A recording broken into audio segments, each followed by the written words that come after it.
Bonjour à tous, alors aujourd'hui on se retrouve pour un tuto FX sur Terminator, qui est l'un de mes films favoris. J'espère que ce tuto vous aidera le plus simplement possible à reproduire ce maquillage. Pour commencer, je viens unifier mon teint avec une bébé crème pour avoir un teint le plus joli, le plus esthétique du côté non robotisé. J'applique de l'anti-cerne donc sur le tour de mes lèvres et sur les différentes ombres de mon visage.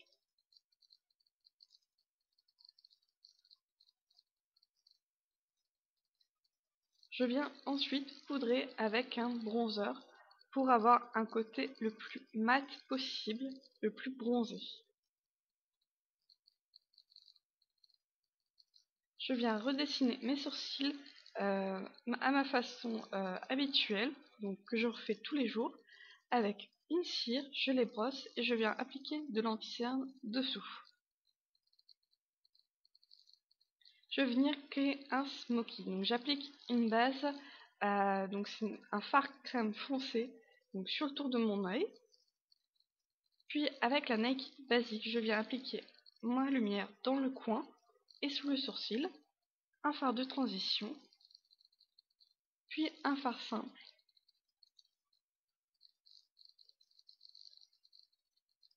Je viens créer avec le noir de la palette un trait de liner que je vais venir fondre pour créer un effet plus naturel.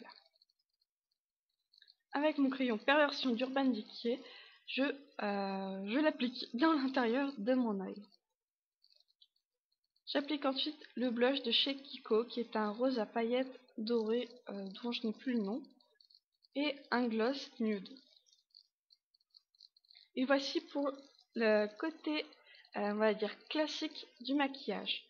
Avec un crayon, je viens dessiner mes futures formes, donc il y en a 3.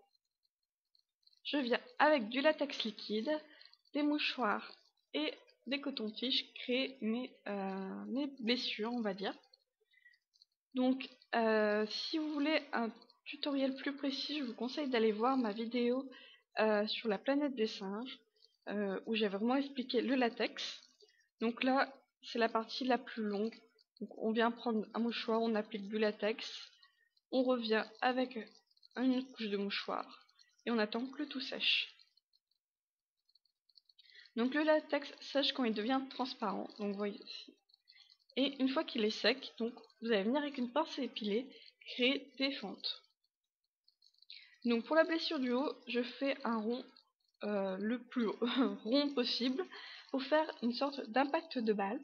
Sur la joue, je viens créer juste une forme déchirée.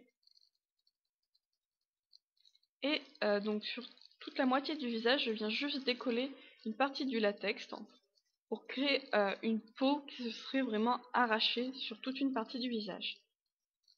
Donc cette étape est un peu délicate car elle peut être douloureuse sur certaines zones qui sont sensibles ou qui pourraient avoir pris des poils. Donc attention si vous mettez du latex près de vos sourcils. Donc vous voyez, je suis un peu rouge. Et donc pour pouvoir après maquiller cette plaie, il faut appliquer donc quelque chose en mousse ou en mousse ou en stick. Donc moi j'ai appliqué un anti-cerne mousse pour pouvoir adhérer. Donc je viens chercher ma palette de fard gras de chez Kryolan. Et là je vais venir jouer avec les teintes marron, rouge et noir. Donc avec un gros pinceau fluffy, je viens tapoter les zones. Donc c'est une étape qui est un peu longue, où il faut vraiment jouer avec les couleurs, faire des essais, revenir. Et qui est aussi pour une application grossière. Donc voilà, j'en mets un peu n'importe comment, puis je vois après, je retapote, je remets d'autres couleurs par-dessus. Donc je vous conseille de faire quelque chose de pas uniforme, on va dire, sur la forme. C'est-à-dire, vous voyez, au milieu du front, ça va être un peu plus large. En bas, vers le nez, ça redevient un peu plus fin, pour vraiment donner un côté naturel. Je viens aussi remplir mes formes en noir pour avoir un meilleur visuel, pour pouvoir mieux travailler mes couleurs par-dessus. Et là, je viens avec un fard noir venir tapoter pour remélanger.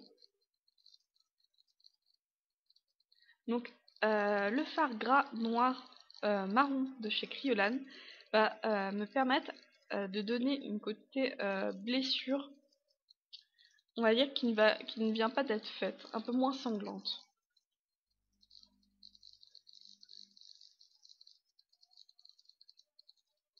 Voilà, donc je remplis un peu plus en noir.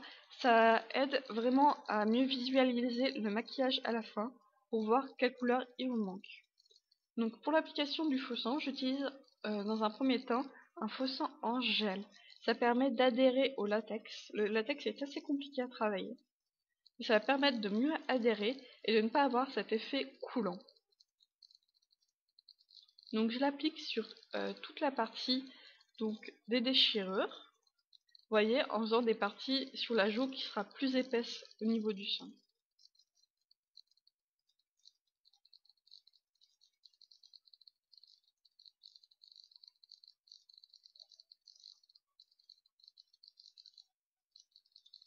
Donc il faut aussi, avec un fard marron, venir faire quelques taches sur votre visage pour pas avoir quelque chose de trop propre. Vous venez de vous battre probablement contre un autre Terminator. Du coup, je vous conseille voilà, d'avoir un teint parfait, mais pas tellement. Toujours avec le même pinceau fluffy, je viens tapoter cette fois du rouge liquide, du sang liquide, donc pour avoir ce côté plus brillant qui va manquer au... pardon, je perds mes mots. Au fard en gel. Voilà. Donc tous ces produits, vous les trouvez sur des magasins de maquillage artistique, de farce à la trappe peut-être, ou même sur internet. Donc ça reste assez cher, ce sont des produits assez chers. Pour le sang en gelée, vous pouvez peut-être essayer avec tout simplement de la...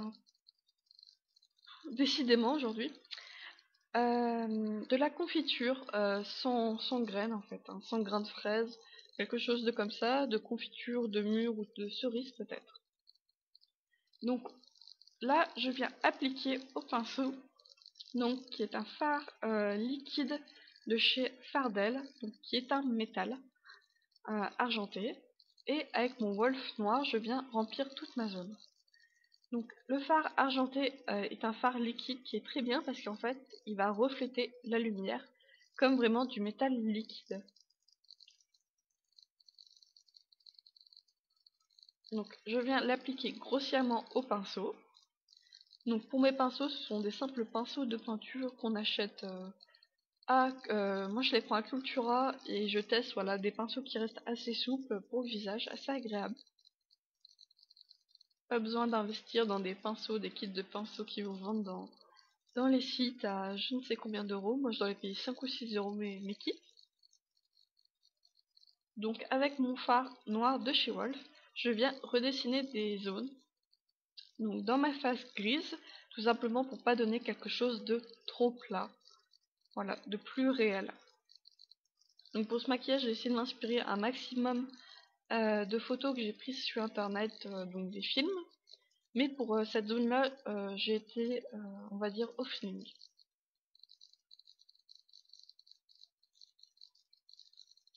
Donc pour créer de la lumière, vous pouvez aussi appliquer des fards blancs donc sur vos zones grises pour apporter le côté lumière et ombre, donc volume. Je reviens prendre mon fard argenté de chez Fardel et je viens créer des zones pour donner quelque chose d'encore moins plat. Donc là, j'y vais vraiment comme je le sens. Là, j'avais pas fait de croquis pour cette partie-là. Et voici le résultat. J'espère que la vidéo vous aura plu. A très vite. XOXO.